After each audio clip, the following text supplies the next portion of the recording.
this demonstration, we're going to be talking about the carotid artery system and the associated structures that supply the head, the neck, and the brain.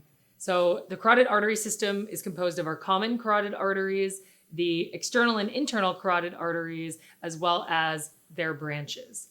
So specifically for this demo, I'll be talking about the external carotid artery and its associated branches that supply the face, the deep head, and the thyroid gland, for example. So as a reminder, sort of heading back to our discussion of the thorax, if you remember, the first branch off our arch of the aorta to the right is the brachiocephalic trunk.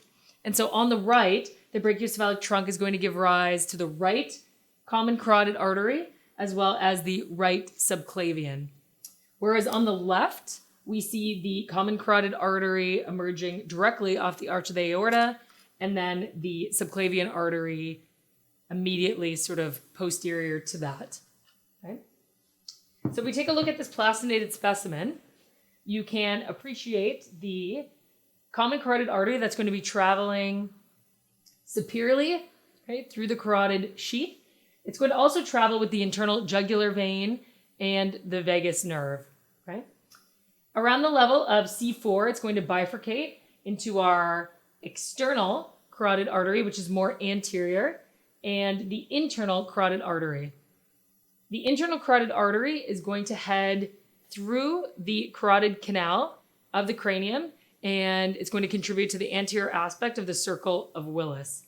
And you guys will be talking a lot about the circle of Willis during the neuroscience sections of your curriculum. So our external carotid artery is going to supply the face, as I mentioned, the thyroid gland. And so we're going to talk about some of its arteries that branch immediately off of that external carotid. A lot of them we're not going to be able to see clearly on the plastinated specimen, so I'll sort of talk you through them. Okay, so our first branch off of the external carotid is going to be the superior thyroid artery. And your thyroid gland is a major metabolic gland and regulator of mood, and it's highly vascularized. So it's going to get part of its blood supply from the superior thyroid artery, as well as some from the inferior thyroid artery, which is a continuation of the thyrocervical trunk, which is another branch off our subclavian arteries. The second branch that we're going to discuss is the lingual, and anything lingual has to do with the tongue. Okay, like lingua, if you have a tongue taco, right? Lingual refers to the tongue. So it's going to supply blood to your tongue. Third, and it's a very important artery, is our facial. And this one is easily recognizable on cadaveric specimens or plastinated specimens because as it emerges, it sort of takes a dive around our temporomandibular joint and the angle of the mandible, and it's going to head superiorly onto the face. And it's very tortuous or very curved in its nature. So we can see that very nicely here on this plastinated specimen. It's going to give off superior and inferior labial branches to supply sort of upper, lower lips, as well as small branches to the cheeks. So when you blush, these are associated with branches of our facial artery. It's going to continue sort of medially between the nose and the eye orbit as the angular artery, right? And terminate there. The fourth artery we're going to discuss is called the maxillary, and that's going to supply structures in the deep face. So again, we can't visualize this on this model. It's going to have a number of different regions and branches.